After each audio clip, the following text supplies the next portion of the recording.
Baik, pertama selamat datang kami ucapkan kepada seluruh Bapak Ibu hadir di tempat ini. Salam untuk kita semua, ya Allah. Yang saya hormati Ibu Kepala Sekolah SMP Negeri 2 Tugaloyo, Bapak Ibu Guru Penggerak Angkatan ke-9 di SMP Negeri 2 Tugaloyo, dan seluruh Bapak Ibu guru di SMP Negeri 2 Tugaloyo yang telah berkenan hadir di tempat ini. Puji syukur kita panjatkan kasih Tuhan di mana hari ini kita sudah diberi kekuatan sehingga kita pada hari ini bisa berkumpul di tempat ini dalam rangka melaksanakan sebuah kegiatan yang berjudul Aksi Nyata Modul 1.4 mengenai diseminasi budaya positif di SMP Negeri 2 Tugaloyo oleh Bapak Ibu Guru calon guru penggerak angkatan ke-9 di tahun ini. Baik Bapak Ibu, untuk kita menjalankan kegiatan kita pada hari ini ada beberapa rangkaian acara yang sudah dipersiapkan. Izinkan kami menyampaikannya kepada kita.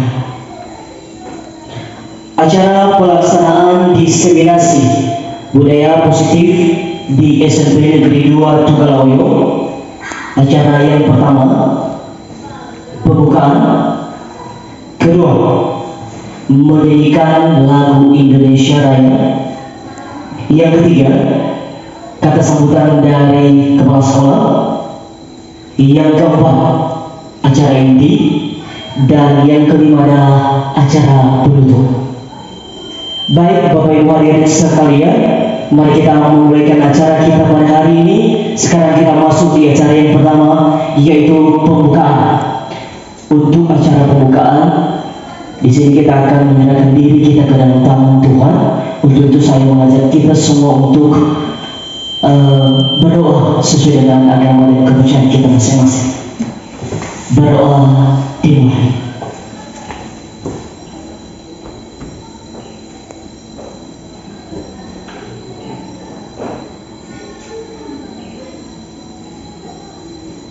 Doa selesai. Baik Bapak Ibu, sekarang kita masuk di acara kedua, menyanyikan lagu Indonesia Raya. Untuk menyanyikan lagu Indonesia Raya, saya mengundang seluruh hadirin untuk bangkit berdiri untuk bersama-sama menyanyikan lagu Indonesia Raya.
Hadirin dipersilakan untuk duduk kembali.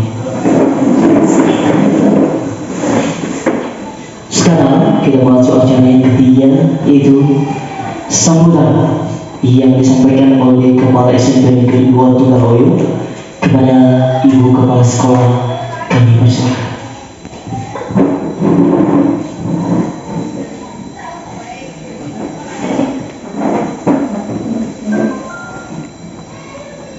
Baik, terima kasih waktu dan kesempatan yang telah diberikan kepada saya dalam menyampaikan kata sambutan. Yang saya hormati Bapak Ibu calon guru penggerak angkatan 9 tahun 2023. Yang saya hormati Bapak Ibu guru yang sudah hadir pada saat ini. Saya sapa kita semua, selamat pagi. Ya Allah.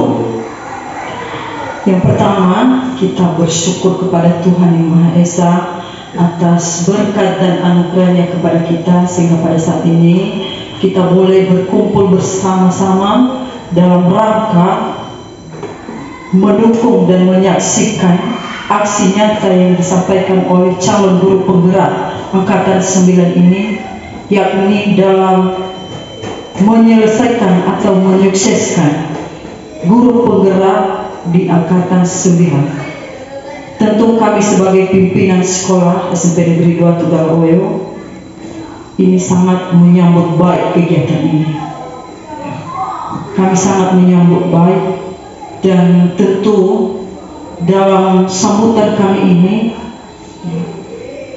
semua keterlibatan kita, baik sebagai pimpinan maupun Bapak Ibu guru yang sudah hadir semua di sini, adalah sangat mendukung dan sangat benar-benar hadir pada saat ini dalam mendukung segala kegiatan yang dilaksanakan oleh calon guru penggerak angkatan 9. Dalam sambutan saya ini juga saya sangat berterima kasih kepada calon guru penggerak, di mana sesuai dengan aksi nyata yang akan dilaksanakan ke depan ini, yakni diseminasi budaya positif. Dari judulnya saja sudah kita tahu dan paham bagaimana kebiasaan-kebiasaan kita di sekolah ini. Tentu ini adalah gerakan-gerakan yang dimulai oleh calon guru penggerak, hal-hal positif.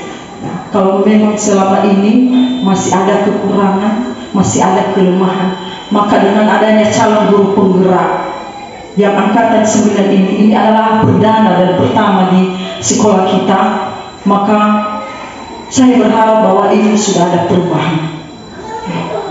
Adanya Bapak Ibu yang menjadi penggerak di sekolah kita, bukan hanya sebagai penggerak untuk sekolah atau khusus siswa saja, tidak. Tetapi saya juga mau mengajak Bapak Ibu calon guru penggerak ini untuk menggerakkan Bapak Ibu guru yang sudah hadir di sini. Kita sekitar 10 orang Bapak Ibu guru yang sudah hadir di sini.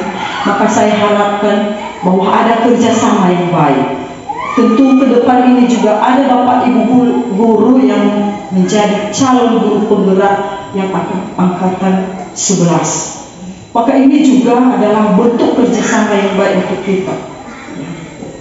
Hal positif yang sudah dimulai, maka mungkin bisa kita kembangkan bersama. Terutama ini sudah ada perubahan, sudah ada beberapa perubahan kita melihat dengan adanya calon guru penggerak ini. Saya sendiri sebagai pimpinan sangat senang dan bahagia.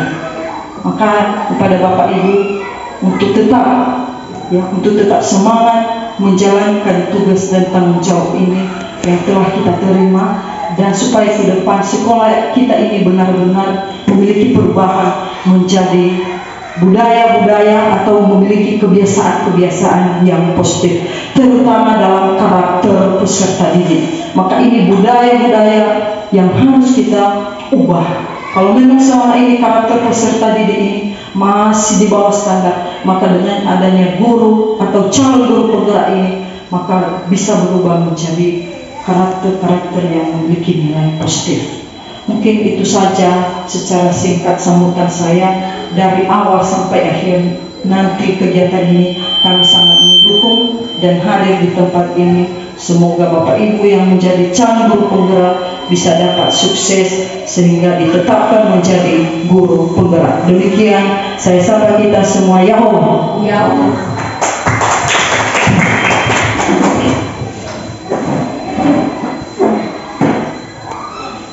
Baik Bapak Ibu, sekarang kita masuk di acara yang keempat, yaitu acara inti, di mana di sini nanti Bapak Ibu guru penggerak akan memaparkan kepada kita tentang diseminasi budaya positif yang telah dipelajari selama ini. Untuk itu langsung saja kami berikan kesempatan kepada Bapak Ibu untuk menyampaikan materi di pertemuan kita pada kali ini.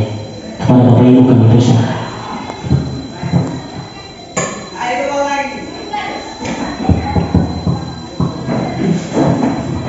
Nah baik, terima kasih kesempatan yang telah diberikan kepada kami. Salam sejahtera bagi kita semua. Ya Allah.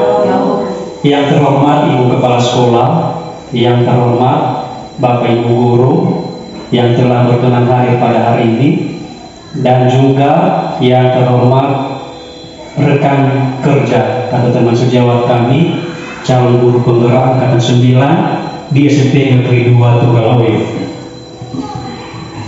Puji syukur kita panjatkan atas kehadiran Tuhan kita yang Maha Kuasa, di mana kita masih diberi kesempatan untuk bisa berkumpul kembali di sekolah kita ini dalam rangka mengikuti diseminasi budaya positif di SMP Negeri 2 Tugalawai yang dilaksanakan oleh CGP Angkatan 9 tahun 2023. Pertama sekali dulu kami sangat berterima kasih atas partisipasi dari pihak sekolah pada umumnya dan juga dari seluruh Bapak Ibu guru pada khususnya dalam menyukseskan kegiatan kita pada hari ini, yaitu dalam pelaksanaan diseminasi budaya positif di lingkungan SMP Negeri 2 Tugalawai. Sebelum kita masuk pada topiknya Bapak Ibu, maka izinkan kami untuk memperkenalkan diri. Nama saya sendiri adalah Prof. Dentia Hulu. Saya adalah salah seorang calon guru penggerak angkatan 9 kelas 0969 tahun 2023. Dan pada kesempatan ini juga saya menyampaikan sesuatu hal yang mungkin bisa menjadi motivasi buat kita semua, khususnya juga buat Bapak Ibu guru di sekolah kita ini, yaitu mengenai program-program dalam pendidikan guru penggerak ini.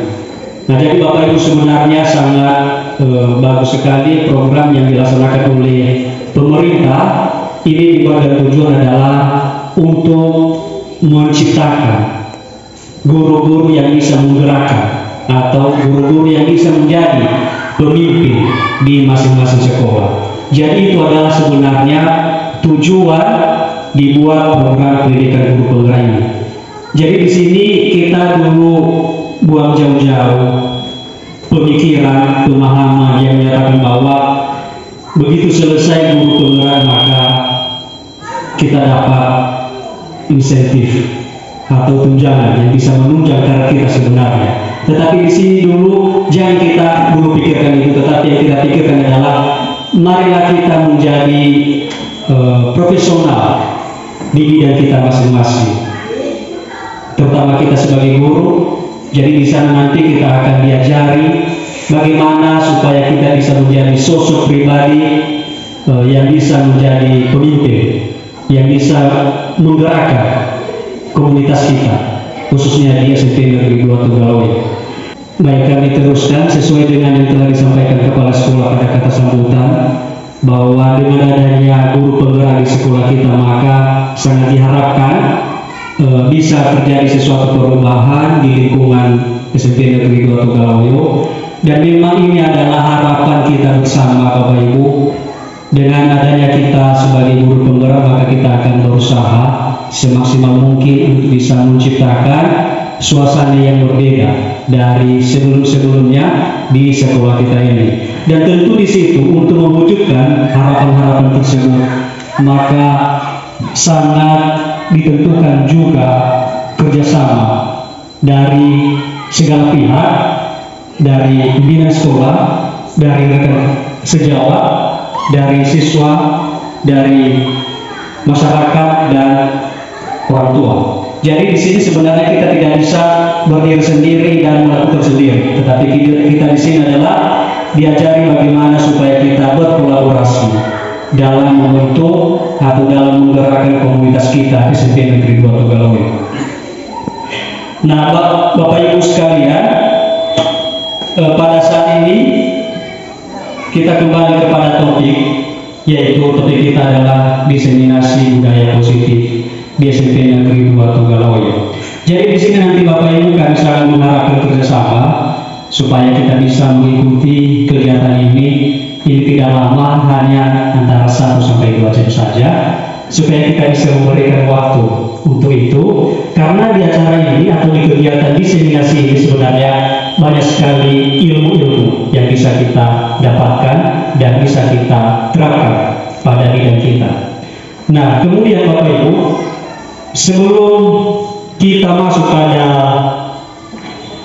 topiknya, maka saya mengawali dengan beberapa pertanyaan pemantik. Jadi di sini nanti kami meminta sekitar 4 orang guru, dan supaya bisa nanti menanggapi, kami memberikan 2 alternatif nanti Bapak Ibu.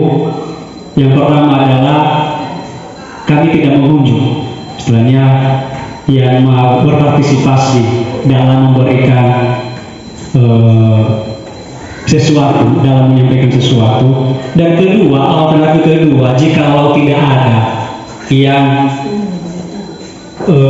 dengan sendirinya mau menyampaikan sesuatu, maka izinkanlah kami nanti Bapak Ibu untuk mengunjung Bapak Ibu menjawab pertanyaan-pertanyaan ini. Pertanyaan ini saya sampaikan dulu tidak menjebak Bapak Ibu. Ini sangat mudah dan ini tidak ada benar salah, karena ini adalah tujuannya untuk membuat suasana kita saat ini tidak terlalu kaku saja, karena saya lihat tadi dari awal sampai sekarang kita seperti sudah terpaku. Jadi di sini saya mau mengubah situasi dan kondisi kita pada saat ini dengan menyampaikan beberapa pertanyaan pemantik yang juga pertanyaan ini nanti adalah sangat realita terjadi pada diri kita masing-masing sebagai seorang pendidik.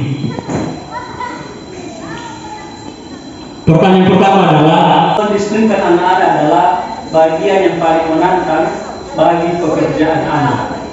Di sini kita hanya menjawab setuju atau tidak setuju, dan kalau misalnya tidak setuju maka berikan alasan, dan begitu juga dengan sebaliknya. Jadi di sini ada sebuah sambil Bapak Ibu nanti memikirkan apa yang mau disampaikan, bagaimana cara Bapak Ibu merespon, saya mengulangi lagi sambil juga mempersiapkan respon dari Bapak Ibu. Mendisiplinkan anak-anak adalah bagian yang paling menantang bagi pekerjaan Anda. Tentu di sini adalah pekerjaan yang ada kaitannya dengan sekarang kita sebagai guru. Jadi di sini juga saya berikan kesempatan kepada seluruh Bapak Ibu guru yang hadir di ruangan ini untuk bisa memberikan tanggapan terkait dengan pernyataan di atas. Jadi di sini saya minta dari rekan kami Pak Herman,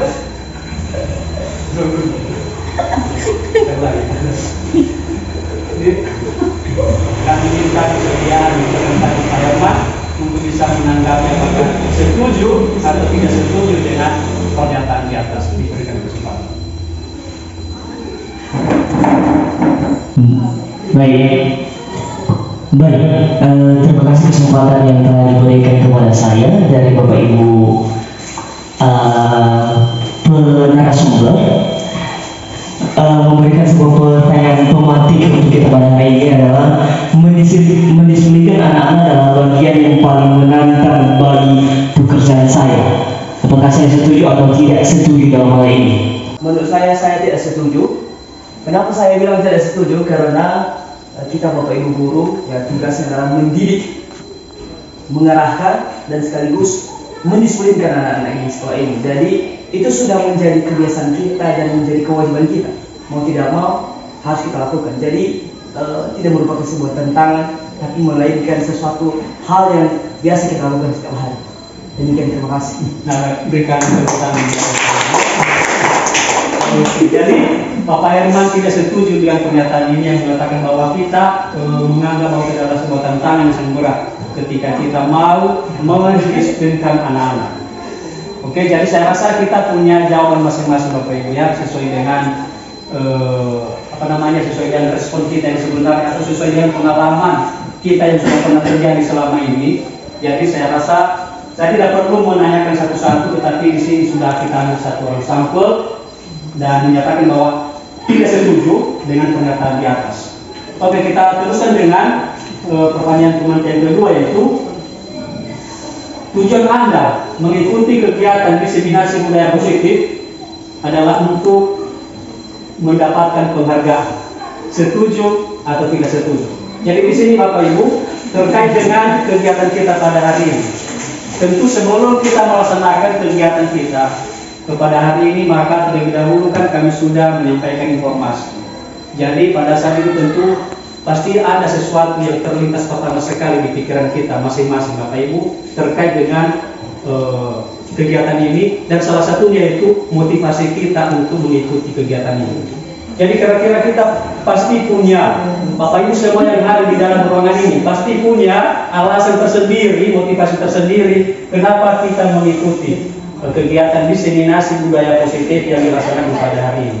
Jadi di sini saya sebagai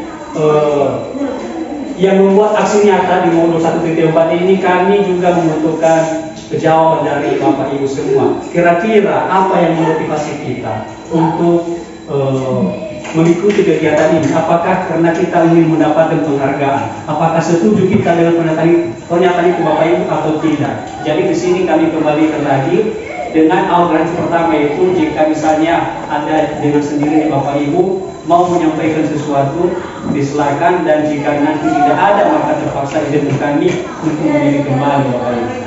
Diberikan waktu. Baik, terima kasih. Ya, Ibu Lea. Saya akan coba memberikan tanggapan untuk pertanyaan pemantik yang kedua, yaitu tujuan mengikuti kegiatan diseminasi budaya positif untuk mendapatkan penghargaan adalah untuk mendapatkan penghargaan. Untuk pernyataan itu saya tidak setuju, karena tujuan saya untuk mengikuti kegiatan hari ini adalah ingin mencoba untuk mengetahui sedikit apa yang sudah Bapak Ibu CGP dapatkan di pendidikan itu. Kami juga pengen intip apa aja sih budaya diseminasi disiplin ini untuk sekolah ini. Hanya itu sih. Kalau untuk penghargaan saya rasa bukan, karena tidak ada juga penghargaan yang kami dapat. Jadi di sini Ibu Leli menyatakan bahwa dia sangat tidak setuju dengan pernyataan itu, karena itu adalah sebenarnya alasan Ibu mengikuti kegiatan ini adalah semata-mata untuk mengimpi seperti apakah ilmu-ilmu atau pengalaman-pengalaman yang telah kami dapatkan selama mengikuti pendidikan guru penggerak. Terima kasih bagus sekali respon dari Bapak Ibu semua, dan tentu di sini juga kita punya motivasi yang berbeda-beda Bapak Ibu semua. Jadi itu kita simpan saja dulu di dalam hati, dan kita akan teruskan dengan pertanyaan teman yang ketiga. Kira-kira apa pertanyaannya? Apakah ini lebih apa lagi tingkatannya dengan pertanyaan-pertanyaan kedua atau bagaimana? Oke, jadi kita sekarang buka secara bersama-sama pertanyaan pemantik yang ketiga. Ini dia pertanyaan Bapak Ibu. Tindakan terhadap suatu pelanggaran siswa adalah hukuman. Setuju atau tidak setuju? Ini sambil juga ini Bapak Ibu ya dipersiapkan bagaimana kita menanggapi ini, maka sedikit juga saya jelaskan. Artinya pernyataan ini Bapak Ibu saya ambil berdasarkan dengan sesuatu yang memang sudah benar-benar terjadi di lingkungan kita. Jadi di sini ada sebuah realita atau sesuai dengan pernyataan dan kondisi yang sebenarnya, yaitu bahwa tindakan kita satu-satunya terhadap siswa yang melakukan pelanggaran adalah hukum. Apakah itu setuju kita di situ atau tidak setuju? Tentu di sini juga kita pasti punya alasan tersendiri, Bapak Ibu. Apa sebenarnya, bagaimanakah kita merespon pernyataan ini? Saya ulangi lagi, dan setelah itu nanti saya akan memberikan kesempatan kepada Bapak Ibu semua untuk bisa menanggapi. Pertanyaannya adalah, tindakan terhadap suatu pelanggaran siswa ada hukuman. Setuju atau tidak setuju? Diberikan kesempatan kepada Bapak Ibu. Jangan terlalu kaku, ini tidak ada benar salah ya, tidak ada juga nggak ada konsekuensinya nanti. Kalau misalnya ibu menyampaikan, mau menyampaikan jawaban yang tidak sesuai dengan yang kami buat. Nah, oke.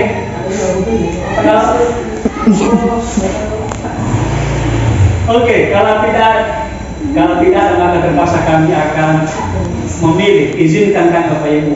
Di sini dulu kami mohon maaf. Bukan kami menggurui kita di sini, tetapi kita hanya berbagi saja pengalaman yang telah kami dapatkan di PGP ini. Kami memberikan kesempatan kepada rekan kami, Bapak Dekarman dulu. Bentar bisa.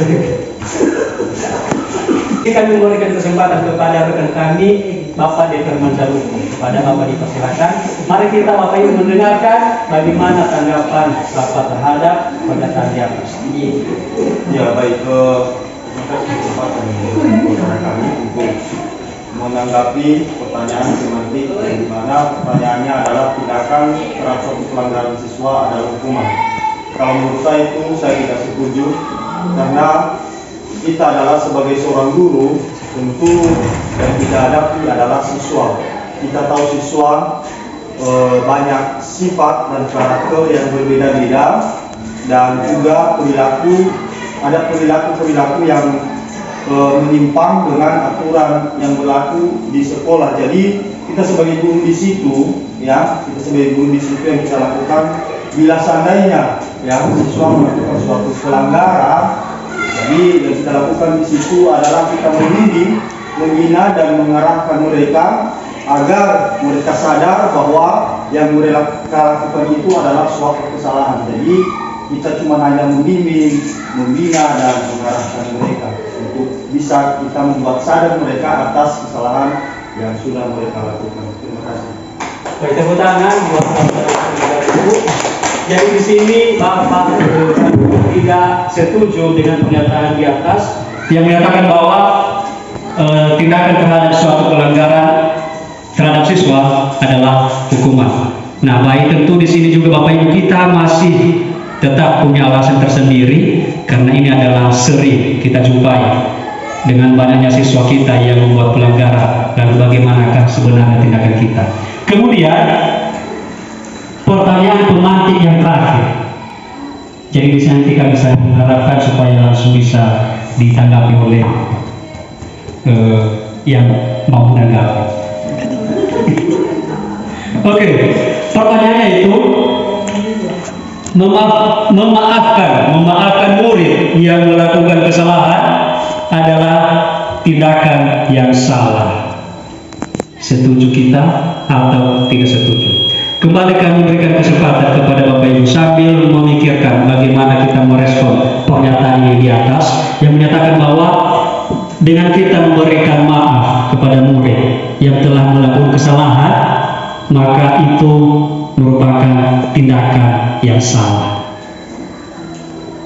Dan kita memberikan maaf kepada mereka yang sudah melakukan kesalahan, maka itu adalah tindakan yang salah. Kita setuju di situ atau tidak setuju? Oke, kami berikan kesempatan. Oke, di sini ada Ibu Saryati Daily. Mohon dulu Ibu. Ya, silakan Bu, ditanggapi. Oke, terima kasih untuk pertanyaan pemantiknya bahwa memaafkan murid ini adalah salah satu tindakan yang salah bagi kami, dan bagi saya sendiri saya tidak setuju ya, karena setiap pertemuan dengan siswa pasti ada kalanya kita menemukan pelanggaran-pelanggaran atau kesalahan. Maka saya memposisikan diri sebagai orang tua kepada siswa.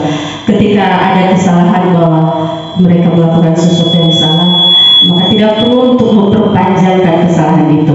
Berikan mereka kewenangan, berikan mereka didikan, bimbingan agar siswa ini bisa berpikir lebih positif lagi dan kedepannya mereka lebih menerima kita lagi. Kalau kita setiap harinya melihat mereka dengan dendam, besoknya kita marahi lagi, maka mereka tidak percaya diri lagi untuk mengikuti pembelajaran dari kita. Saya pikir saya tidak setuju untuk itu. Ya. Oke. Tepuk tangan buat Ibu Saryati Deli. Dari pertanyaan Tuman yang terakhir ini, Ibu tadi menyatakan bahwa tidak setuju kalau misalnya dikatakan bahwa dengan kita memberikan maaf itu salah. Berarti di sini bahwa bisa kita simpulkan bahwa Ibu Saryati dengan kita memberikan maaf maka itu adalah tindakan yang benar. Seperti begitu kan Bu? Dengan kita memberikan maaf kepada mereka yang telah melakukan kesalahan, maka itu sebenarnya adalah tindakan yang benar menurut versi Ibu Saryati Deli. Jadi tentu di sini juga kita memiliki Bapak Ibu versi kita masing-masing dalam hal menanggapi beberapa pertanyaan pemantik di atas. Jadi nanti Bapak Ibu seperti inilah sekian dari 4 pertanyaan pemantik, dan ini kenapa kami buka dengan seperti ini karena materi kita nanti akan terkait dengan ini, berkaitan dengan ini, dan dengan kita nanti sudah mendengarkan bagaimana sebenarnya penjelasan dari kami, maka dari keempat pertanyaan pemantik ini kita bisa mendapatkan apakah jawaban yang sebenarnya. Jadi sekarang kita akan lanjutkan, mari kita ikuti dengan baik supaya kita bisa mengambil lagi kesimpulan dari beberapa pertanyaan tadi. Karena dari beberapa pertanyaan tadi saya tidak bisa menyatakan bahwa ada yang benar dan ada yang salah dari tanggapan Bapak Ibu semua. Nah, sekarang kita masuk pada inti, yaitu diseminasi budaya positif. Jadi dari katanya saja maka topiknya adalah budaya positif. Nah, jadi di sini Bapak Ibu tentu kita sudah tahu sebenarnya bagaimana atau apa makna dari budaya positif itu. Jadi di sini budaya positif adalah terdiri dari 2 kata, yaitu kata budaya dan kata positif. Nah, kata budaya di sini adalah mungkin kita sudah tahu adalah sesuatu kebiasaan-kebiasaan, dan sementara adalah positif adalah sesuatu hal yang baik. Nah, jadi kalau misalnya kedua kata ini kita gabung menjadi satu kalimat, yaitu budaya positif, maka bisa kita artikan sebagai sesuatu yang baik yang sudah menjadi kebiasaan dan susah diubah.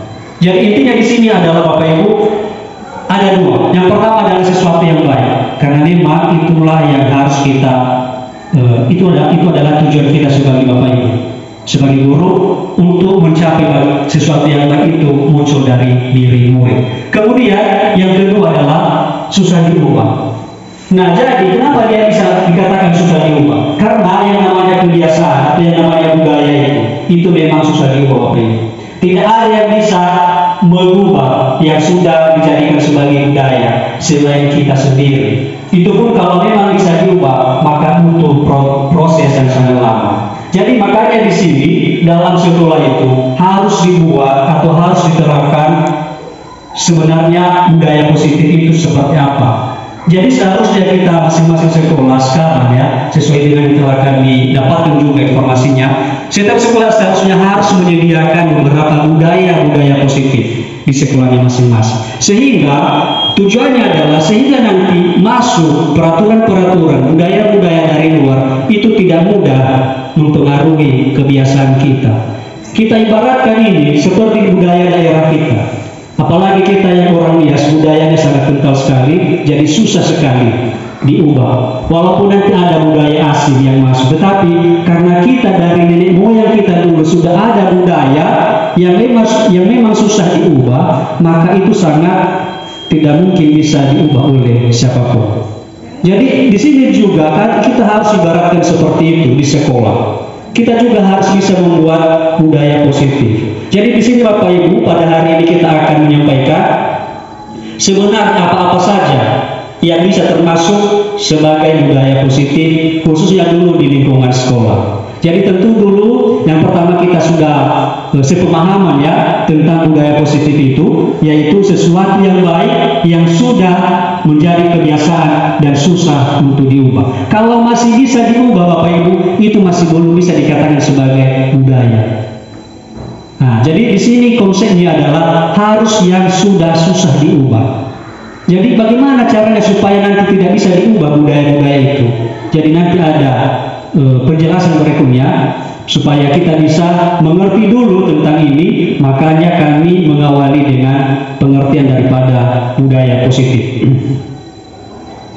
Kemudian kami juga menyampaikan bahwa ada 3 sebenarnya budaya positif, minimal 3. Ini adalah dasar dan memang pada umumnya harus ada yang ketiga budaya ini. Yang pertama adalah disiplin, kemudian restitusi, kemudian yang ketiga adalah keyakinan kelas atau keyakinan sekolah. Jadi di sini Bapak Ibu kita akan bahas satu persatu seperti apakah dari ketiga budaya itu, seperti apakah disiplin, seperti apakah restitusi, dan seperti apakah keyakinan kelas atau keyakinan sekolah. Sehingga dari situ nanti kita akan beralasan dengan sangat kuat bahwa memang ketiga budaya ini harus dimiliki oleh tiap-tiap sekolah. Yang pertama adalah mengenai disiplin. Jadi di sini kita bisa menyimpulkan, menarik kesimpulan bahwa disiplin itu merupakan salah satu.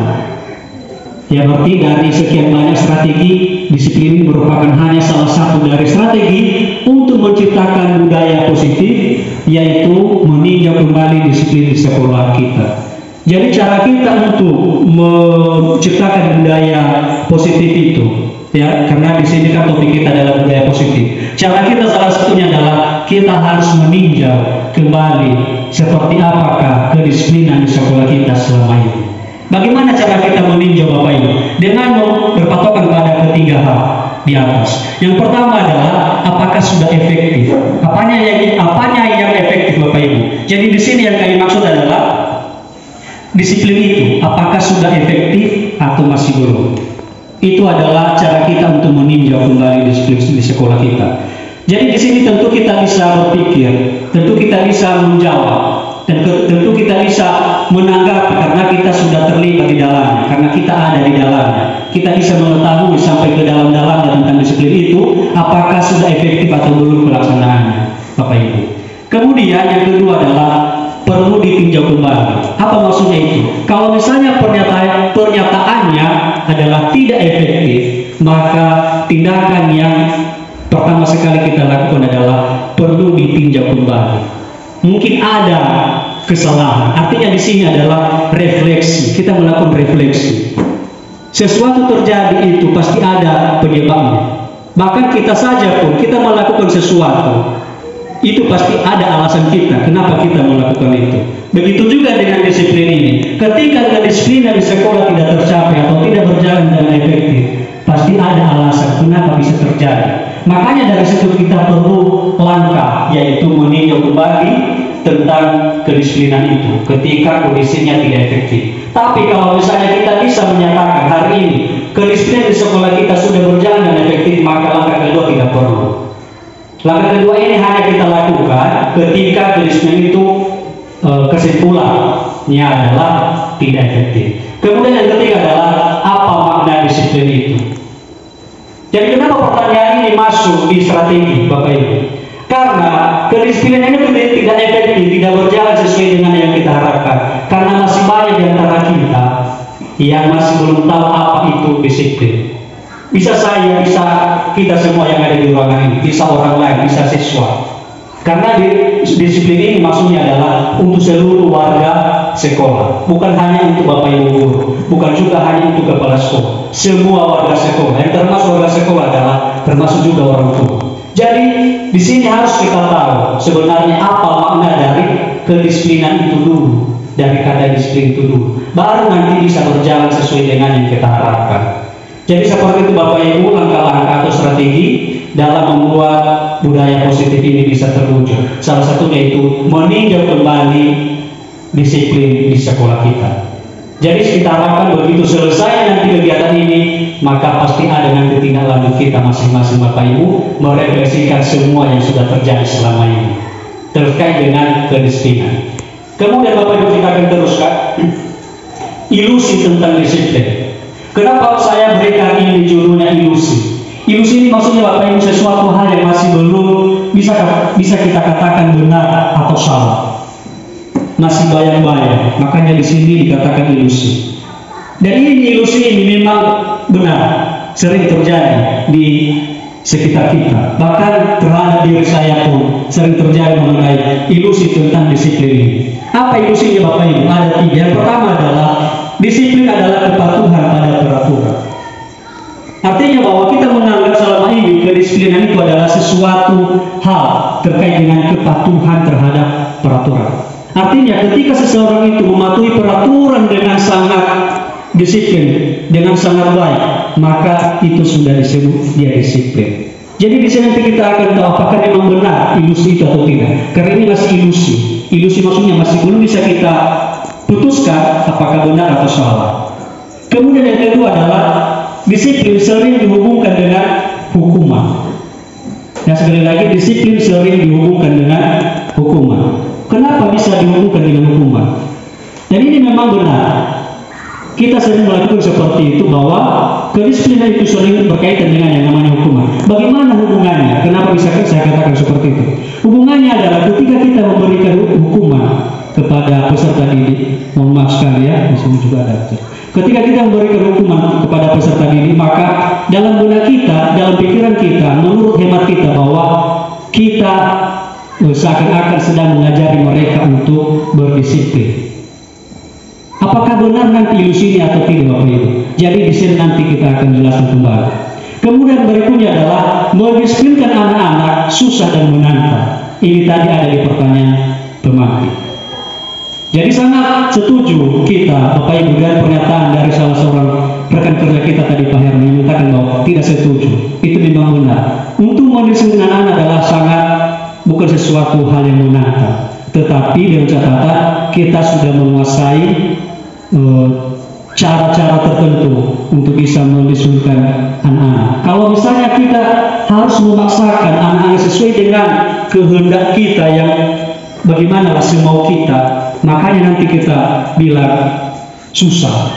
Ini adalah sebuah tantangan bagi saya. Tapi kalau misalnya kita nanti sudah mengikuti trik-triknya, maka nanti pernyataan itu bisa kita katakan tidak menantang. Jadi ilusi ini nanti bisa kita bilang bahwa itu adalah tidak benar. Jadi seperti itulah Bapak Ibu ilusi tentang disiplin. Kemudian kita teruskan, baru kita masuk pada makna. Nah, jadi mungkin dari beberapa yang telah saya sampaikan kita sudah ada sedikit gambaran mengenai disiplin ini. Apa makna disiplin ini yang sebenarnya? Makna disiplin yang sebenarnya adalah sesuatu yang dilakukan seseorang kepada orang lain untuk mendapatkan kepatuhan. Bukan ketika dia patuh itu berarti dia disiplin. Tetapi makna disiplin di sini adalah sesuatu yang kita berikan.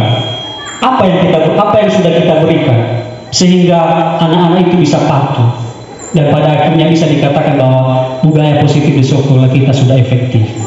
Jadi itu sebenarnya makna daripada disiplin. Bukan dengan kita membuat peraturan dengan sebanyak mungkin kepada siswa, maka siswa nanti mengikuti melanggar. Jadi dari situ nanti kita bisa menyatakan bahwa disiplin atau tidak disiplin. Tetapi kita sebagai guru harus mengerti apa sebenarnya yang telah saya lakukan kepada mereka. Artinya di sini kita tidak cuma harus bisa menuntut, tetapi di sini juga harus ada sesuatu yang bisa kita lakukan untuk mereka supaya nanti mereka bisa patuh terhadap segala peraturan kita. Memang di sini Bapak Ibu kalau kita bayangkan secara kita juga manusia yang punya keterbatasan dalam hal emosional. Ini sering terjadi kepada kita Bapak Ibu. Ketika siswa sedikit melakukan kesalahan maka muncullah rasa-rasa emosional seperti itu. Jadi dari sini Bapak Ibu kita sebagai guru sebenarnya harus mampu bisa mengontrol. Makanya di sini nanti yang nanti disampaikan oleh rekan kami mengenai posisi kontrol. Ada 5 posisi kontrol nanti. Bagaimana sebenarnya cara kita? Karena kita kan sebagai guru, kita tunggal. Sementara yang kita hadapi dalam kelas itu adalah sangat banyak. Misalnya dalam satu kelas itu ada sekitar 20 orang siswa. 20 orang siswa itu kita tidak bisa menyatakan bahwa mereka memiliki karakter yang sama. Tidak. Justru sebaliknya, mereka memiliki karakter yang berbeda-beda. Bisa pun 20 orang siswa karakternya 40. Karena satu orang siswa itu kan bisa memiliki karakter yang berbeda-beda. Bukan hanya 20, bisa 40, bisa 60 dan seterusnya. Nah, jadi bagaimana cara kita menghadapi siswa seperti itu? Sementara kita hanya sendiri melawan mereka yang sekian banyak karakternya. Nah, jadi di sini Bapak Ibu kita akan nanti disampaikan posisi kita. Ada nanti 5 posisi. Ada posisi teman, ada posisi pembuat merasa bersalah, ada posisi pemantau, kemudian ada juga posisi manajer dan lain sebagainya. Jadi dari situ nanti kita akan paham, oh sebenarnya kita harus berada di posisi ini Bapak Ibu. Jadi di sini kita sangat berharap supaya budaya positif di sekolah kita ini bisa berjalan dengan efektif. Kemudian kita teruskan adalah, nah di sini kita masuk pada problemnya Bapak Ibu. Sebenarnya apa yang bisa kita lakukan sebagai guru? Karena selama ini kita menyadari bahwa itu semua adalah sangat tidak sesuai dengan peraturan yang sebenarnya. Jika kita kaitkan dengan dalam hal mewujudkan budaya positif ini. Jadi yang kita lakukan adalah membangun motivasi internal dalam diri peserta didik. Nah di sini Bapak Ibu, kita harus mengenal sebenarnya motivasi itu apa. Makanya tadi di pertanyaan pertama, di pertanyaan pemantik, ada saya katakan di situ adalah tujuan kita mengikuti diseminasi. Jadi kenapa? Karena berkaitan dengan motivasi.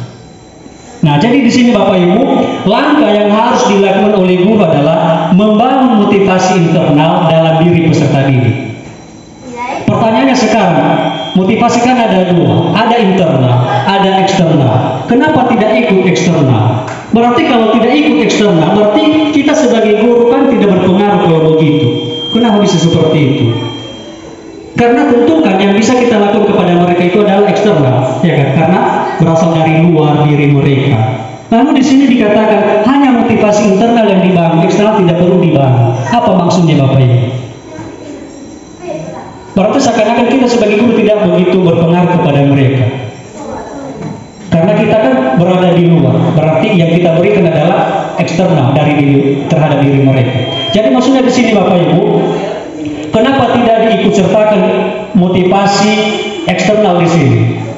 Alasannya adalah karena motivasi eksternal itu kita ketahui dulu bahwa itu kan sesuatu yang berasal dari luar. Bisa dalam bentuk penghargaan, bisa dalam bentuk pujian, dan lain sebagainya. Pokoknya berasal dari luar, bisa dari keluarga, guru, masyarakat, dan sebagainya. Kenapa tidak ikut di sini? Karena masa berlakunya, ada silakan masa berlaku. Masa berlaku untuk motivasi eksternalnya adalah jangka pendek. Nah, jadi bisa saja dia melakukan sesuatu itu mungkin karena pengaruh, mungkin karena dorongan, dan mungkin juga karena paksaan, takut dihukum, seperti itu. Jadi di sini kita tidak membangun itu. Karena ketika kita membangun terus-menerus motivasi eksternal, maka budaya positif ini dalam diri peserta didik tidak terbangun. Memang terbangun hanya beberapa saat, tetapi tidak tertanam dalam dirinya. Kenapa? Karena itu tadi dia melakukan semua peraturan itu karena takut dihukum sama guru. Jadi seperti itu Bapak Ibu. Nah, makanya alasannya kenapa tidak kita begitu membangun motivasi eksternal. Tetapi dalam hal ini bukan berarti kita tidak memberikan motivasi juga kepada mereka. Tetapi kita memberikan motivasi itu, motivasi eksternal itu, tujuan kita adalah bukan supaya mereka mengikuti peraturan kita, tetapi tujuannya adalah supaya motivasi internal itu ada dalam diri mereka. Itu maksudnya. Nah, kemudian Bapak Ibu, kenapa juga harus motivasi internal? Memang bedanya apa? Jadi pada awal dulu kita sudah tahu bahwa paham benar bahwa memang motivasi internal itu berbeda dengan motivasi eksternal. Lalu perbedaan yang sangat membuat mereka itu sangat jauh berbeda adalah sebenarnya kenapa sampai ada di sini motivasi internal? Karena motivasi internal itu adalah masa berlakunya adalah jangka panjang, bahkan bisa seumur hidup. Karena kan sudah tertanam dalam diri peserta didik. Artinya kita juga bisa Bapak Ibu. Kita bukan hanya yang kita sampaikan ini adalah bukan hanya untuk siswa, tetapi kita ini teori ini juga berlaku untuk kita sebagai Bapak Ibu. Kalau misalnya ada sesuatu hal yang mau kita capai, usaha kita untuk mencapai itu sebenarnya harus berasal dari diri kita. Kalau sempat itu karena dorongan dari luar, itu tidak akan pernah tercapai, Bapak Ibu. Nah, jadi itu alasan kenapa motivasi internal ini perlu dibangun dalam diri peserta didik, karena itu adalah jangka panjang masa berlakunya. Jadi kalau sudah tertanam dalam diri peserta didik itu, tidak ada satupun yang bisa mengubah, tidak ada satupun yang bisa mempengaruhi mereka. Nah, masalahnya sekarang bagaimana cara melakukan itu? Bagaimana cara menanam motivasi internal itu dalam diri peserta didik? Itu yang kita bahas, Bapak Ibu. Ya, jadi kira-kira seperti itulah gambaran apa yang akan kita lakukan sebagai guru dalam membangun budaya positif ini. Kemudian seterusnya adalah motivasi. Ada 3 motivasi perilaku manusia. Nah, jadi kenapa kita bahas motivasi ini? Memangnya apa kaitan antara disiplin ini dan motivasi? Itu sangat berkaitan. Kaitannya seperti begini. Tadi kita katakan bahwa disiplin itu dibangun dengan membangun motivasi internal dari dalam diri peserta didik. Jadi kita harus mengaitkan materi itu dengan motivasi juga. Jadi dalam membangun motivasi itu kita perlu mengenal ada 3 hal motivasi perilaku manusia, dan memang ini tidak bisa dipungkiri sudah ada dalam diri kita masing-masing, Bapak Ibu. Jangan kita munafik, saya sendiri pun dari 1, 2, 3 itu semua ada dalam diri saya. Cuma masalahnya sekarang kita harus bisa mengerti, memahami bahwa kalau seperti ini konsekuensinya seperti ini dan seterusnya. Yang pertama adalah untuk menghindari ketidaknyamanan hukuman. Artinya dia melakukan itu hanya semata-mata supaya tidak dihukum seperti yang saya sampaikan tadi. Nah, jadi ini tidak benar, Bapak Ibu. Ini tidak boleh ada dalam budaya positif, tidak boleh ada. Dan ini juga tidak boleh kita ajarkan kepada peserta didik. Dan kalaupun ada di dalam diri peserta didik, harus kita tegur. Jangan kita biarkan mereka itu mengerjakan tugas supaya tidak dihukum. Mereka itu datang cepat 15 menit sebelum 7:30 itu supaya tidak dihukum. Tidak boleh. Misalnya kan kita sampaikan kepada mereka, jangan maksudnya dilarang membuang sampah. Itu sebenarnya kata-kata tidak boleh ada di budaya positif. Jangan. Dilarang merokok, dilarang berlari-lari di sini. Itu sebenarnya tidak boleh. Dan saya juga baru paham setelah mengikuti pendidikan guru penggerak ini. Dulu saya memang bahkan kita sering membuat peraturan seperti itu dan menggunakan kata jangan dengan menggunakan kata dilarang dan sebagainya. Kenapa? Karena itu yang namanya peraturan. Tetapi yang kita butuhkan sebenarnya dalam budaya positif itu adalah bukan peraturan, tetapi keyakinan kelas atau keyakinan sekolah. Apa bedanya? Jadi bedanya di sini adalah yang namanya peraturan kan. Misalnya dilarang merokok. Yakin kalau kita menggunakan kata itu terhadap mereka, kepada mereka, anak itu mau mencoba, pasti. Karena kita tidak menjelaskan kepada mereka merokok itu ini, merokok itu nanti seperti ini. Tetapi kalau misalnya kita katakan seperti ini, merokok membunuh, mereka tidak akan pernah merokok. Kenapa? Karena mereka sudah tahu resiko daripada merokok itu adalah mati. Tetapi kalau misalnya kita masih menggunakan kata dilarang merokok, ya jelas mereka juga pasti mencoba. Bahkan kita sendiri juga pasti mencoba. Karena kenapa kita ada alasan seperti itu? Karena kita penasaran, kenapa guru-guru saya melarang saya untuk merokok? Kan seperti itu. Makanya dia mencoba. Jadi kata-kata larang-larang seperti itu sebenarnya tidak boleh ada dalam budaya positif. Tetapi kalau kita ganti itu yang disebut dengan keyakinan kelas nanti. Kita ganti itu. Misalnya merokok membunuh. Satu lagi saya kasih contoh. Misalnya kan, dilarang membuang sampah. Tapi kita tidak menjelaskan kepada mereka apa alasannya. Itu baru kita salah di situ. Itu benar-benar kita salah di situ, Bapak Ibu. Kalau kita hanya misalkan kita buat tulisan, dilarang membuang sampah. Karena ada tulisan misalnya kita suruh siswa buat karya, buat iklan, kemudian tempel, dilarang membuang sampah, dilarang merokok. Itu sebenarnya sangat tidak boleh Bapak Ibu. Kalau misalnya kita menggunakan kata dilarang membuang sampah, anak itu pasti mau mencoba, karena dia penasaran kenapa saya dilarang membuang sampah. Sebenarnya apa yang terjadi ketika saya membuang sampah di sini? Dia coba. Jadi nanti setelah dia coba baru dia tahu, oh jadi ini makanya dilarang membuang sampah. Nanti ada teguran, dihukum. Jadi seakan-akan motivasinya untuk tidak membuang sampah itu adalah karena hukuman tadi, takut dihukum. Jadi di sini Bapak Ibu kita harus menyamakan persepsi bahwa kata-kata dilarang dan jangan itu tidak boleh ada dalam budaya positif atau keyakinan kelas. Tetapi kita ganti, misalnya jagalah kebersihan, kan berkaitan antara jangan membuang sampah sembarangan, jagalah kebersihan. Oh jadi mereka langsung tahu. Oh makanya berarti cara saya menjaga kebersihan itu adalah salah satunya jangan membuang sampah di sini, kan seperti itu. Jadi mereka langsung tahu konsekuensi manfaat pengaruh dari larangan itu. Nah, jadi seperti Bapak Ibu, pokoknya di sini kita tidak harus menghindari penggunaan kata-kata dilarang dan jangan, seperti itu. Kemudian kita teruskan dengan yang kedua itu untuk mendapatkan imbalan atau penghargaan. Jadi seakan-akan ada juga motivasi perilaku manusia seperti itu untuk mendapatkan imbalan. Ini kadang-kadang juga kita buat dalam kelas. Misalnya kan anak-anak silakan kerjakan nomor 1. Yang mengerjakan nomor 1 nanti akan mendapatkan nilai 100. Pernah seperti itu. Jadi sebenarnya itu sangat tidak boleh. Kenapa? Itu seakan-akan kita menciptakan atau menumbuhkan budaya positif dalam diri mereka itu yang salah. Artinya mereka mengerjakan itu bukan karena motivasi internal, tetapi karena mengejar nilai. Nah, jadi resikonya apa? Misalnya anak di hari pertama dia bisa mengerjakan, tentu kan kita sebagai guru yang sudah menepati janji, tentu ya kita tepati, kita kasih dia nilai 100 berapa misalnya kan.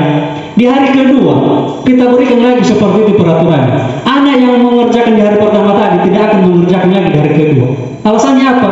Kan sudah dapat nilai 100 di hari pertama, jadi sudah pastilah nilai rapor saya itu 100. Jadi tidak perlu lagi belajar saya, tidak perlu lagi saya kerjakan soal berikutnya, karena sudah ada di tangan nilai 100. Jadi seperti itu Bapak Ibu, yang kedua ini tidak boleh. Itu kita sangat disarankan untuk bisa mengganti dengan cara-cara yang seperti apa. Pokoknya sudah ada dulu gambaran kepada kita seperti apa sebenarnya motivasi yang harus kita bisa tanam dalam diri peserta didik. Tujuannya adalah jangan sampai motivasi yang tumbuh dari mereka itu adalah motivasi yang muncul dari diri mereka itu adalah salah, dan menjerumuskan mereka untuk seumur hidup mereka seperti itu. Nah, jadi kemudian yang ketiga adalah untuk menjadi orang yang mereka inginkan dan menghargai diri sendiri dengan nilai-nilai yang mereka punya. Jadi inilah yang bisa diharapkan Bapak Ibu. Motivasi inilah yang bisa diharapkan. Jadi artinya siswa itu mengerjakan tugas tadi bukan karena takut hukuman atau bukan karena mendapatkan imbalan dan penghargaan, tetapi tujuannya adalah dia melakukan untuk menjadi orang yang mereka inginkan. Jadi di sini kan siswa kan punya cita-cita masing-masing Bapak Ibu. Jadi tentu kita harus bisa mencari cara bagaimana supaya siswa itu mengerjakan tugas itu karena dia ingin menjadi seperti dirinya yang diharapkan. Makanya siswa juga diharapkan supaya bisa membuat target tujuan sekolah ini apa, sehingga nanti muncul motivasi internal dalam diri untuk mengerjakan sesuatu, untuk mengikuti peraturan-peraturan di sekolah. Nah, jadi motivasi yang ketiga ini Bapak Ibu, ini sebenarnya yang bisa sangat diharapkan kita tanamkan, yaitu untuk menjadi orang yang mereka inginkan dan menghargai diri sendiri dengan nilai-nilai yang mereka punya. Karena dengan siswa mengerjakan tugas tadi, selain dia ingin menjadi seperti yang dia inginkan, tetapi di balik itu juga dia sudah sekaligus menghargai dirinya. Artinya bukan semata-mata menghargai gurunya, apalagi kalau misalnya gurunya itu kan dari keluarganya mungkin misalnya kan. Jadi saya kerjakan karena ini mama ini misalnya, mama saya.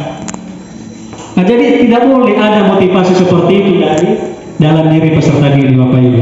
Jadi kita usahakan, kita upayakan supaya bisa menjadi seperti motivasi yang ketiga itu untuk menjadi orang yang mereka inginkan dan menghargai diri sendiri dengan nilai-nilai yang mereka punya.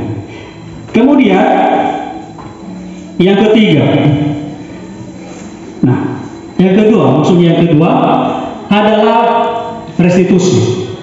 Nah, restitusi di sini adalah proses menciptakan kondisi bagi murid untuk memperbaiki kesalahan mereka sehingga bisa kembali pada kelompok mereka dan memiliki karakter yang lebih kuat.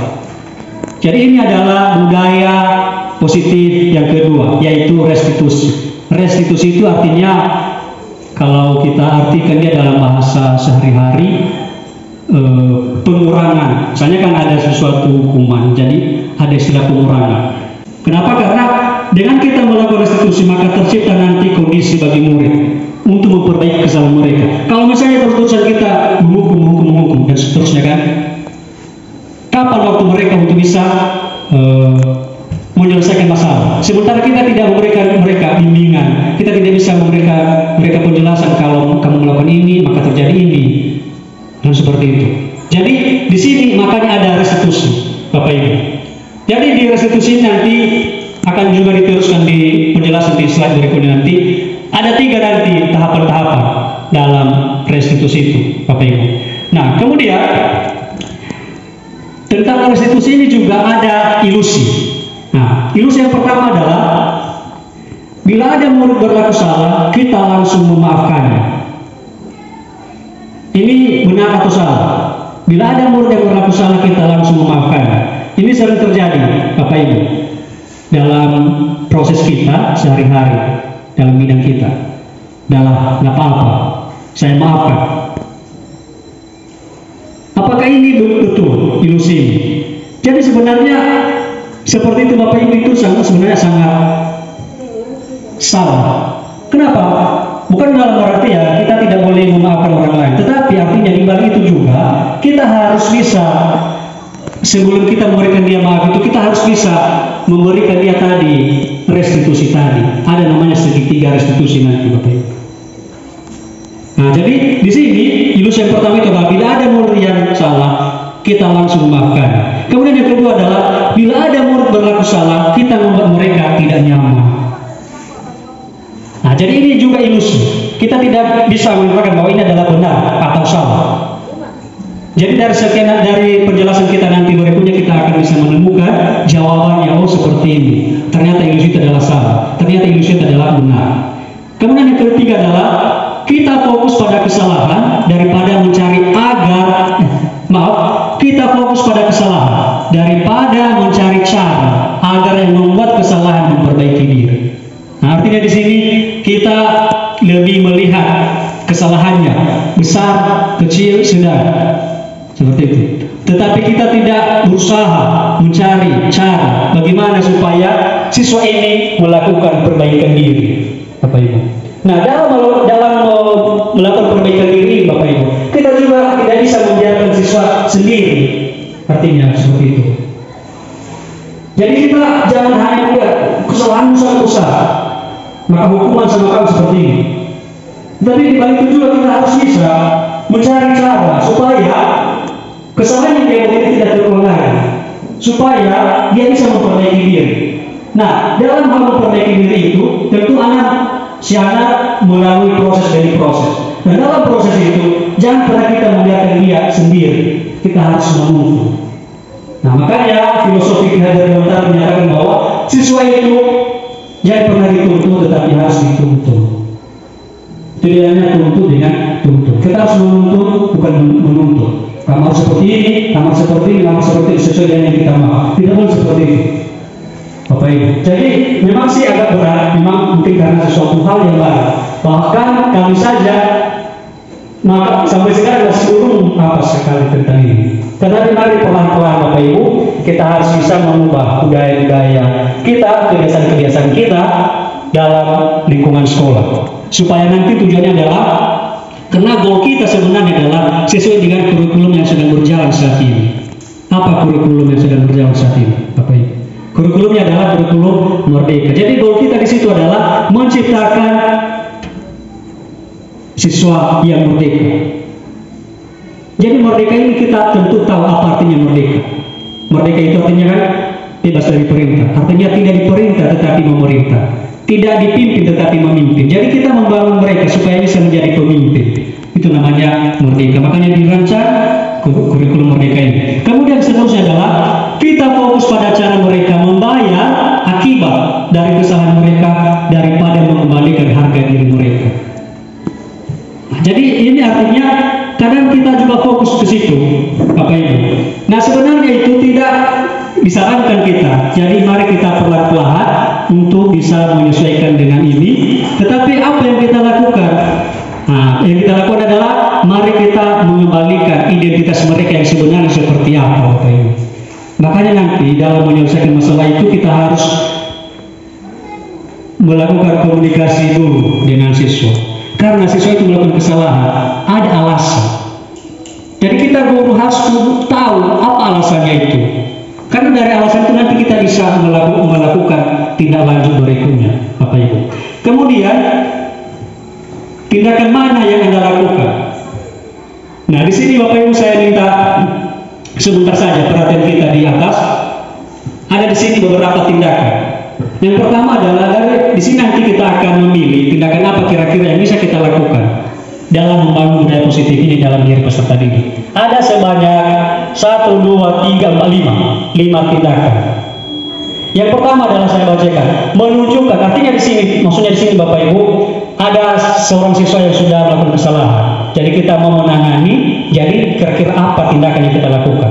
Pertama adalah menunjukkan kesalahannya dan memintanya melihat kesalahannya baik-baik. Jadi kita mari refleksi, apakah itu benar, apakah itu tepat untuk kita lakukan untuk menyelesaikan masalah anak-anak kita. Kemudian yang kedua adalah mengatakan, kamu seharusnya tahu bagaimana kamu seharusnya bertindak. Nah, kita katakan seperti itu sama mereka. Nah, artinya kamu itu sebenarnya artinya jangan lakukan itu, karena kamu tahu apa yang kamu lakukan. Kamu kan sudah dewasa, kamu kan sudah kelas 9 misalnya. Apakah itu yang kita lakukan?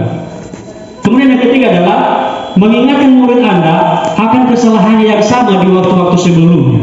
Nah, misalnya kan anak ini sudah banyak kasusnya, sudah berkali-kali kasusnya, bisa dibilang sekali seminggu ada kasus, sekali seminggu dipanggil orang tua.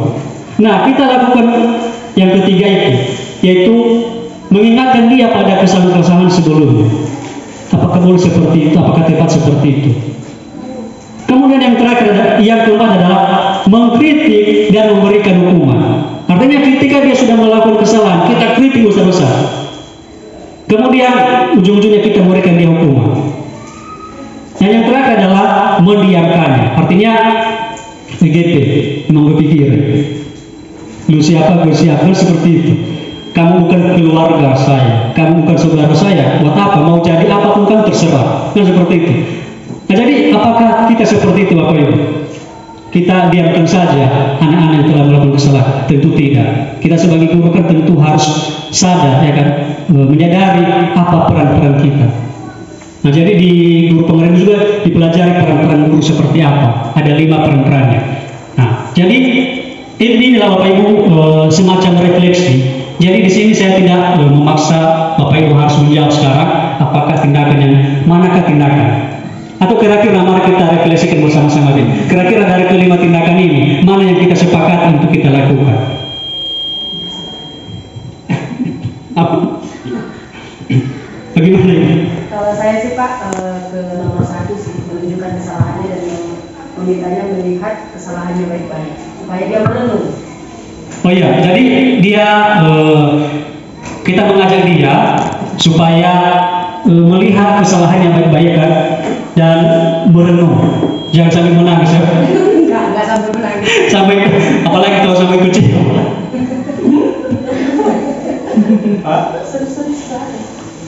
Ya, jadi karena terlalu tegang kita makanya. Nah, jadi ada dari Ibu Leoni menyatakan bahwa saya lebih memilih yang pertama. Nah, karena dengan kita memang ada benarnya sih kalau kita pikir-pikir juga kan, dengan kita menyuruh siswa melihat masalahnya, maka itu seakan-akan melakukan refleksi secara individu, kan seperti itu kan, kita mengajak dia untuk melakukan refleksi secara individu, sehingga nanti timbullah pertama penyesalan, kan seperti itu Ibu ya, menyesal dia kan, kenapa dia melakukan seperti itu, menangis dia, dan bahkan berjanji tidak sekolah lagi, jangan sampai seperti itu, katanya berjanji tidak mengulanginya lagi. Jadi memang tindakan pertama ini ada benar juga. Nah, jadi dari sekian banyak tindakan ini Bapak Ibu tentu kita mempunyai alasan tersendiri kita memilih yang ini atau kita tidak memilih sama sekali. Jadi kira-kira di sini kan ada satu guru tadi yang memilih satu dari tindakan ini. Kira-kira Bapak Ibu adakah yang tidak memilih sama sekali? Dari sekian banyak kita di sini kira-kira ada saya tidak ada satupun di atas itu Pak Prof tindakan yang harus saya pilih karena semua tidak sesuai dengan hemat saya. Jadi kira-kira ada nggak? Oke, silakan Ibu. Kalau saya malah memilih semuanya. Iya, memilih semua. Iya. Kalau saya Pak, saya memilih semuanya. Kenapa? Karena kalau kita lihat berdasarkan dia tersebut, semua kita isi kalau ditanya mana yang paling baik itu nomor 1. Tapi untuk nomor 2, 3, dan 4 dan 5 ada waktu-waktu tertentu yang harus kita melakukan ini. Seperti saya dulu pernah memberikan yang nomor 1 itu di mengajak melihat kesalahannya. Baik-baik. Bahkan seperti Bapak bilang tadi, bahkan ada yang menangis, ada yang menangis dan menyesali kesalahannya. Iya. Tetapi next time mereka melakukan lagi kesalahan sama. Berarti di sini apakah saya harus melakukan part 2-nya lagi untuk melakukan menunjukkan kesalahan dan meminta mereka melihat yang lain? Padahal di part pertama saya sudah menyampaikan bahkan mereka ini berdasarkan keadaan yang sebenarnya, bukan yang dibuat-buat dan benar-benar ada. Mereka akan menangis, oh iya Pak, itu nangisnya ini bukan karena saya cubit ataupun saya marahi, tapi benar-benar tidak disuruh nangis. Tapi seminggu setelah itu kembali ke sidang pabrik. Jadi makanya saya bilang memilih semuanya karena ada beberapa kondisi tertentu saya harus melakukan kayak gitu. Contoh yang mengatakan kamu seharusnya tidak bertindak seperti itu. Jadi kondisi dan waktu tertentu yang menyebabkan saya mengatakan demikian Pak. Terima kasih tanggapan tepuk tangan buat rekan-rekan kita yang sudah menanggapi dari sekian banyak tindakan yang sudah disediakan. Di sini ada 5 pilihan. Ada yang mengatakan saya hanya memilih salah satu saja, ada yang mengatakan saya pilih semua, dan mungkin ada yang menyatakan saya pilih 2, 3, bahkan ada yang mengatakan saya tidak memilih Anda. Nah, jadi mari kita Bapak Ibu, kalau kita pikir-pikir memang ada benarnya semua tindakan-tindakan seperti ini. Cuma nanti kita akan kembali ke konsep kita yang jauh. Nah, jadi mari kita lihat setelah slide ini kira-kira bagaimanakah yang seharusnya. Jadi di sini nanti kita akan coba menyamakan persepsi kita atau pemahaman kita ya mengenai tindakan yang kita lakukan dengan adanya siswa yang melakukan kesalahan. Oke, mari kita buka slide-nya 1, 2, 3. Kemudian di sini apa katanya? Anda membuat murid Anda menjadi anak yang gagal. Apa alasannya? Kalau misalnya salah satu di antara itu tadi atau semua dari itu tadi kita pilih. Bapak Ibu, katanya Anda membuat murid Anda menjadi anak yang gagal. Kenapa? Karena dari sekian banyak tindakan tadi tidak ada cara-cara untuk menanamkan disiplin positif.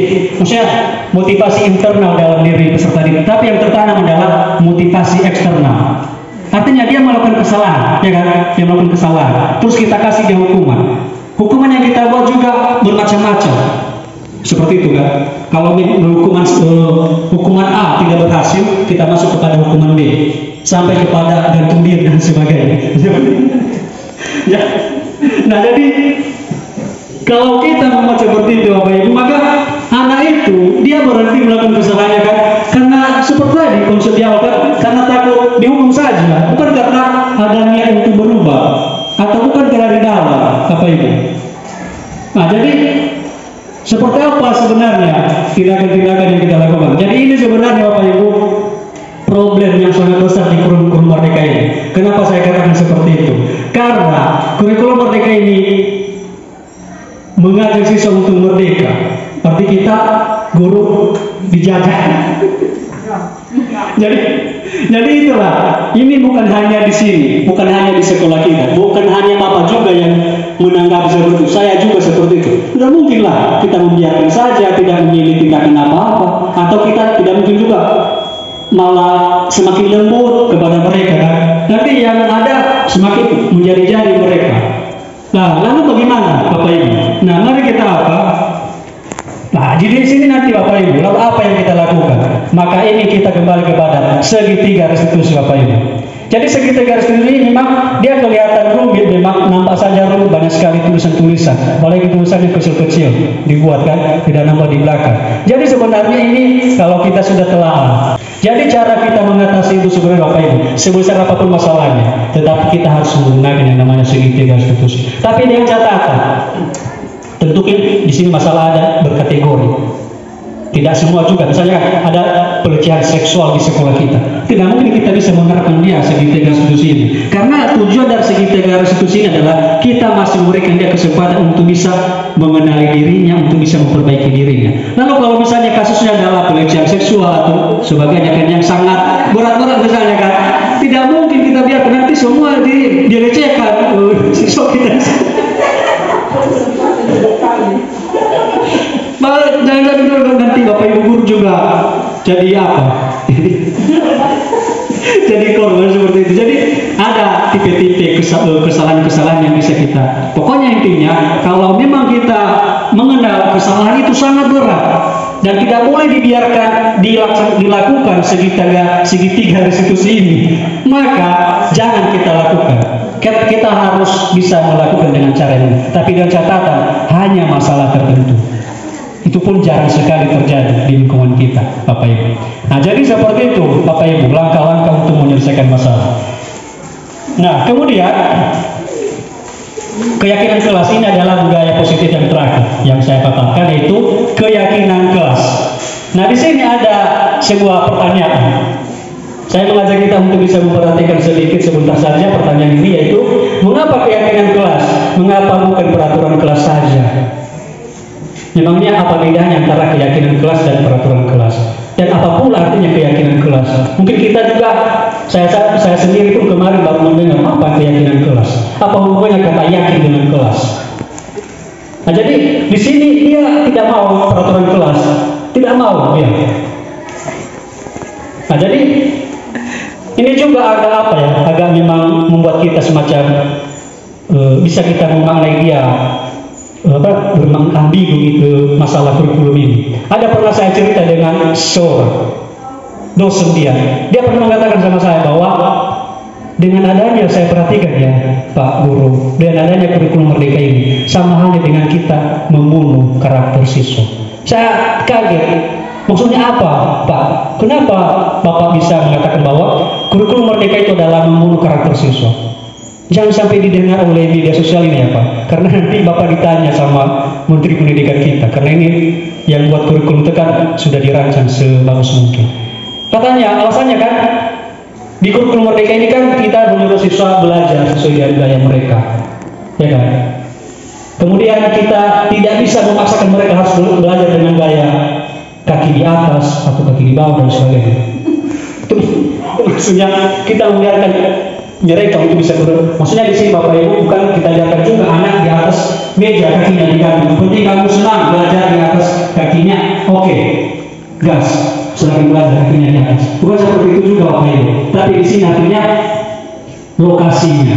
Ada siswa kan dia mau belajar sendiri, tidak mau diganggu. Ada siswa juga mau belajar berdua saja, artinya dia ada tempat pertama. Ada juga ada siswa yang ingin belajar sambil bermain-main. Kan seperti itu. Itu sebenarnya kurikulum Merdeka. Jadi sebenarnya agak ribet sekali dan pernah kami tanya sebenarnya kurikulum Merdeka ini sangat membutuhkan banyak waktu. Kami pernah bertanya sama fasilitator kami. Dan katanya memang benar, memang ini sangat membutuhkan waktu. Kalau misalnya baru kita terapkan. Nah, jadi di sini keyakinan kelas ini, kenapa keyakinan kelas? Kenapa bukan harus peraturan kelas? Jadi di sini kita akan menjawab. Kita akan mulai bagaimana jawabannya dengan sebuah cerita. Di sini ada sebuah pertanyaan pertama. Jadi ini semacam cerita sekaligus pertanyaan, Bapak Ibu ya. Di sini ada peraturan penggunaan helm pada saat mengendarai sepeda motor. Itu kan peraturan kan? Kenapa harus disuruh, diwajibkan pengendara sepeda motor itu harus menggunakan helm? Dan mungkin jawabannya adalah untuk keselamatan. Dan memang juga kalau kita kaitkan ke situ, jawaban itu, saya rasa tidak semua orang bisa menjawab untuk keselamatan. Ada jawaban lain. Apa jawaban lainnya? Misalnya, supaya tidak kena tilang, seperti itu. Dan justru itu yang paling banyak. Nah, jadi kalau misalnya kita menggunakan peraturan seperti itu, maka pemahaman orang tentang helm itu salah. Sama halnya dengan yang saya katakan tadi, jangan sudah dilarang merokok. Nah, kan orang tidak mengerti kenapa dia dilarang merokok. Jadi seperti itu juga masalah peraturan seperti ini. Makanya nanti di sini Bapak Ibu kita akan bisa membedakan kenapa bukan peraturan, kenapa harus keyakinan keras. Kemudian yang kedua adalah mengapa ada peraturan tentang dilarang membuang sampah sembarangan. Ya, mungkin jawabannya adalah untuk kebersihan. Nah, jadi di sini Bapak Ibu ada dua jawaban, yaitu pertama adalah untuk keselamatan, yang kedua adalah untuk kebersihan. Jadi kedua jawabannya adalah merupakan keyakinan, sebuah keyakinan. Itu yang disebut dengan keyakinan. Kalau yang itu adalah peraturan, ini yang disebut dengan keyakinan. Mana yang lebih harus kita buat, peraturan atau keyakinan? Tentu di sini Bapak Ibu kita harus lebih menekankan pada keyakinan, supaya siswa-siswa kita itu tidak salah paham dengan peraturan-peraturan yang kita buat, seperti itu. Nah, kemudian mari kita teruskan sedikit lagi Bapak Ibu. Semoga ini kita masih bisa bernafas. Nah, kemudian contoh-contoh keyakinan kelas. Nah, di sini ada beberapa contoh keyakinan kelas yang sudah kita buat, dan ini bisa kita terapkan di kelas kita masing-masing. Yang pertama adalah kami meyakini bahwa sangat penting untuk menjaga kebersihan lingkungan sekolah. Itu bisa kita buat, tulis saja Bapak Ibu. Artinya dengan kita membuat kalimat seperti itu, maka langsung terkoneksi siswa ke situ, tanpa lagi salah-salah paham mereka. Seperti itu. Kemudian yang kedua adalah kami meyakini bahwa sangat penting untuk menghormati semua orang. Karena saja kita bisa mengatakan seperti ini, sering kita, bahkan saya juga sering mengatakan seperti itu, katanya kepada mereka, hargai orang lebih itu daripada Anda. Tapi kan kita masih belum menyampaikan sebenarnya tujuannya apa. Tapi kalau misalnya kita buat seperti ini, kami meyakini bahwa sangat penting untuk menghargai semua orang. Maka anak itu menghargai orang. Kenapa? Karena dia tahu itu penting. Atau sangat baik untuk menghormati semua orang. Maka anak itu pasti menghormati semua orang, menghargai semua orang, karena dia tahu itu adalah sesuatu hal yang baik. Daripada kita buat seperti ini, hargai orang atau hormatilah orang yang itu daripada anak. Kemudian seterusnya itu, kami meyakini bahwa sangat penting untuk datang tepat waktu. Kalau kita bilang jangan terlambat, nah jadi seperti itu kan. Jadi seperti ini diganti kalimatnya dengan keyakinan kelas. Kalau kita bilang jangan terlambat itu adalah peraturan. Tetapi kalau kita buat dalam konteks seperti ini, kami meyakini bahwa sangat penting untuk datang tepat waktu, itu yang disebut dengan keyakinan kelas. Jadi seperti itu Bapak Ibu, kira-kira yang bisa kita sampaikan mengenai budaya-budaya positif di lingkungan kita, di sekolah yang seharusnya. Jadi intinya di sini ada 3. Yang pertama adalah disiplin, kemudian adalah restitusi, dan yang terakhir adalah keyakinan kelas. Dan jadi untuk menutup sesi ini, maka saya ucapkan kesepian tanpa kekasih, cukup sekian dan terima kasih. Oke, saya kembalikan kepada Mari kita beri tepuk tangan sekalian kepada Bapak yang sudah luar biasa. Oke.